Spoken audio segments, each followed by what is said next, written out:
បើយើងប្រៀបធៀបគ្នារវាង Snapdragon 7S Gen 4ជាមួយនឹង Dimensity 8350តើមួយណាដែលមានដំណើរការលឿនជាងគេថ្ងៃនេះយើងមកធ្វើការប្រៀបធៀបបន្ទះឈិបកម្រិតបង្គោល Snapdragon 7S Gen 4ជាមួយនឹង Dimensity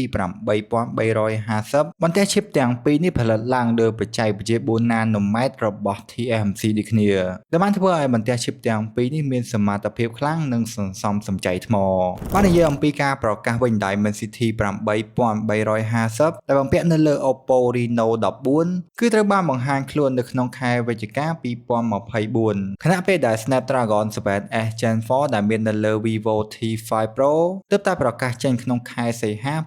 2025នេះឯងចាប់ផ្ដើមដំបូងជាមួយនឹងកម្មវិធី Antutu លទ្ធផលបង្ហាញថា Dimensity 8350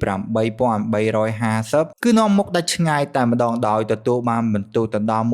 1.72 លានពិន្ទុខណៈពេលដែល Snapdragon 7S Gen 4វិញគឺទទួលបានពិន្ទុត្រឹមតែ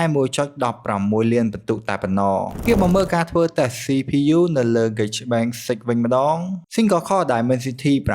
8350ទទួលបានពិន្ទុ 1324 ពិន្ទុប្រៀបធៀបទៅនឹង Snapdragon 7S Gen 4ទទួលបានពិន្ទុត្រឹមតែ 1228 ពិន្ទុតែប៉ុណ្ណោះចំពោះការធ្វើតេស្ត Multi-Core វិញ Dimensity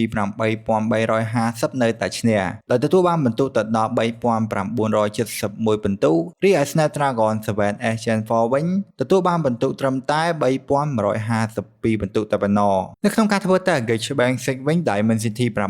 8350ឈ្នះទាំង Single Core និង Multi-Core តែម្ដងតោះឥឡូវយើងមកធ្វើការតេស្ត GPU នៅលើកម្មវិធី 3D Mark ដោយពិន្ទុខ្ពស់បំផុត High Score Dimensity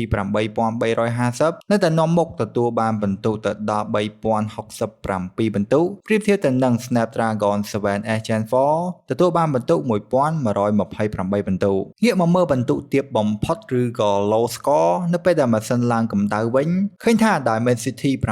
8350នៅតែទទួលបានពិន្ទុខ្ពស់រហូតទៅដល់ 1622 ពិន្ទុប្រៀបធៀបទៅនឹង Snapdragon 7S Gen 4ទទួលបានពិន្ទុត្រឹមតែ 1121 ពិន្ទុតែប៉ុណ្ណោះចំពោះផ្នែកស្ថិរភាព Stability របស់ Snapdragon 7S Gen 4បាននាំមុខដាច់ឆ្ងាយរហូតទៅដល់ 99.2% ខណៈពេលដែល Dimensity 8350ធ្លាក់ចុះមកសល់ត្រឹមតែ 52.9% តែប៉ុណ្ណោះចំណុចនេះមានន័យថា Dimensity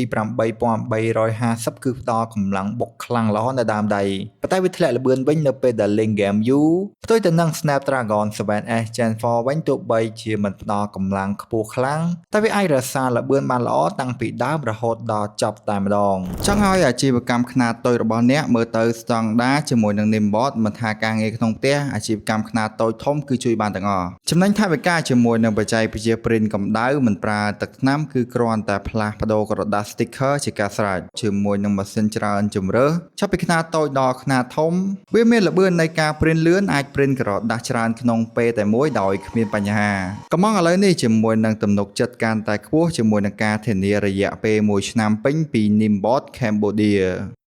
សរុបជារួមមកបើសិនជាបងប្អូនចង់បានបន្ទះឈិបមួយដែលខ្លាំងក្នុងការប្រើប្រាស់ទូទៅកាត់វីដេអូល្មមលេងហ្គេមតិចតួច Dimensity 8350គឺជាជម្រើសដ៏ល្អបំផុតប៉ុន្តែបើសិនជាបងប្អូនចូលចិត្តលេងហ្គេមយូរម៉ោងមិនធ្លាក់ frame និងមិនឡើងកម្ដៅខ្លាំង Snapdragon 7S Gen 4គឺជាជម្រើសដ៏ល្អបំផុត